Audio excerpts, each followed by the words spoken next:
in the cosmic carnival of comedic clashes, where the jesters duel with verbal sabers, Andrew Schulz, the modern-day Diogenes scarring the comedic agora, casts a discerning gaze upon the imbroglio betwixt Jimmy Kimmel and Aaron Rodgers.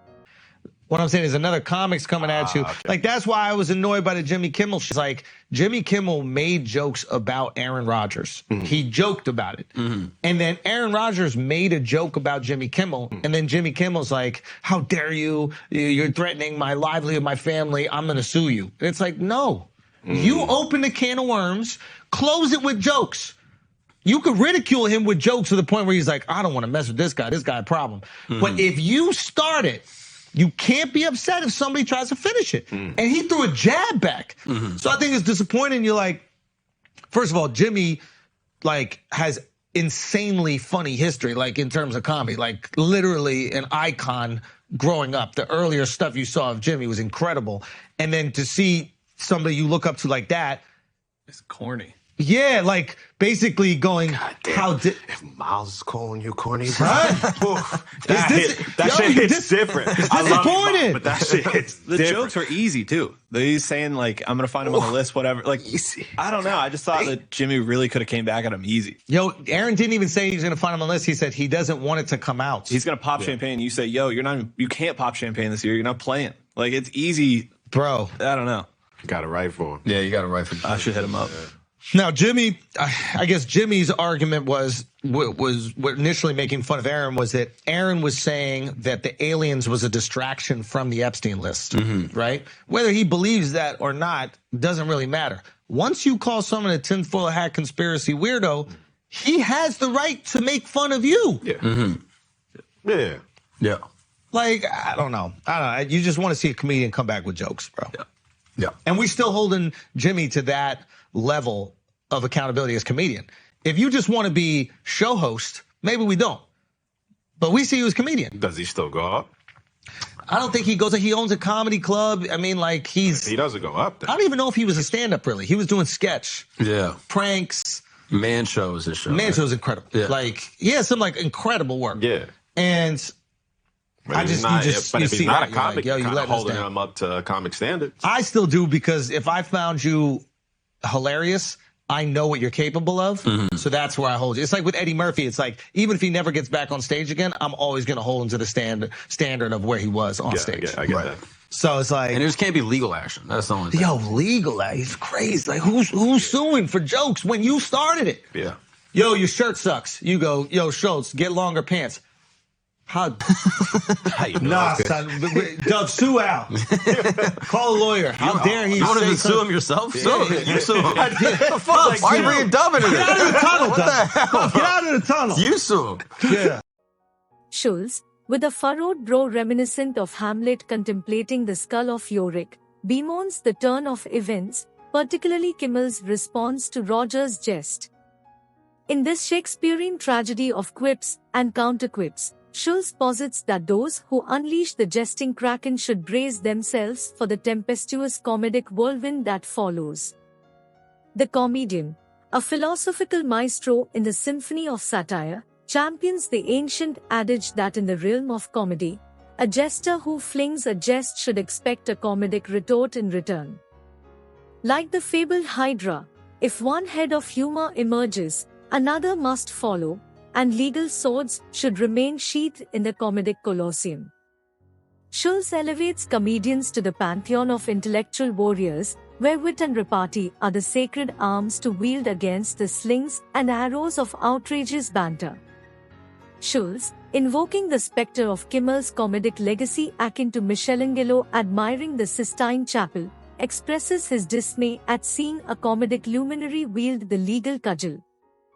The disappointment is akin to watching Pericles abandon the oratorical pulpit for the courthouse, a paradoxical metamorphosis that leaves Schulz befuddled in the labyrinth of comedic morality. The comedian, ever the Socratic gadfly, questions the transition of jesters to other roles like show hosting. Should these comedic alchemists, once purveyors of laughter, be held accountable for their newfound roles?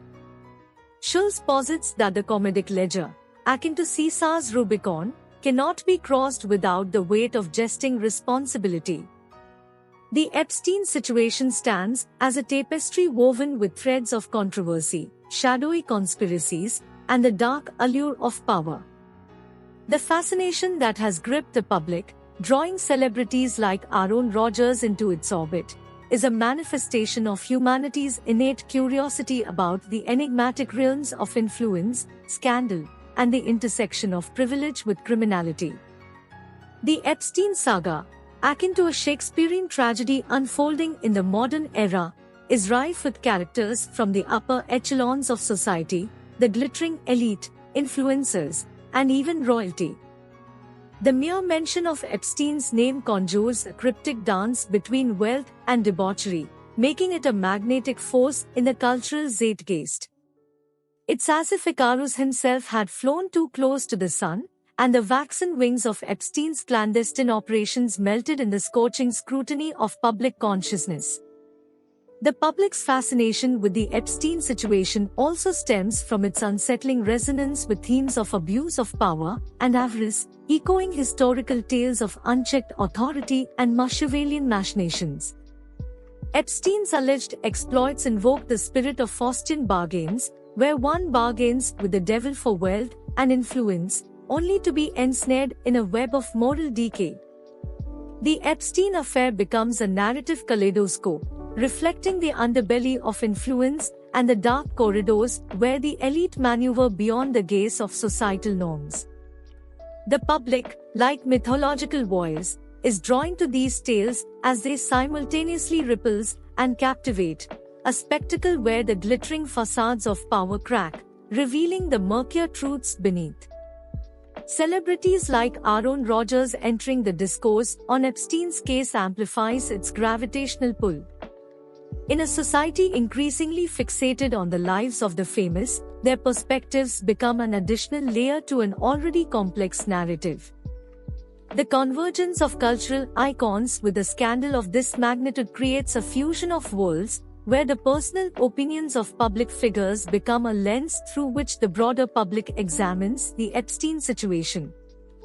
Moreover, the Epstein case functions as a moral litmus test for society, a saga that challenges our collective notions of justice, accountability, and the consequences of unchecked power.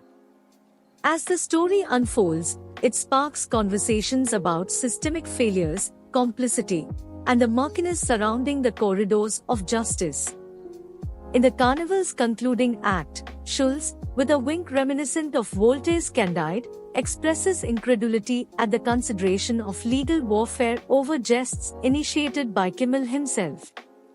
The cosmic irony, akin to Don Quixote jousting with windmills, is palpable. Schulz, the wily fox in the comedic vineyard, cheekily suggests that if someone hurls invectives his way, the retort would be a mirthful jest rather than the legal dogma of the litigious.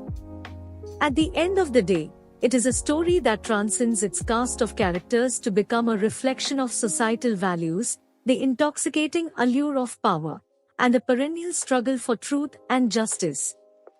In the end, our fixation with the Epstein situation is a testament to our insatiable appetite for narratives that delve into the complexities of the human condition, where the boundaries between the powerful and the powerless blur, and the consequences of such blurred lines reverberate through the ages.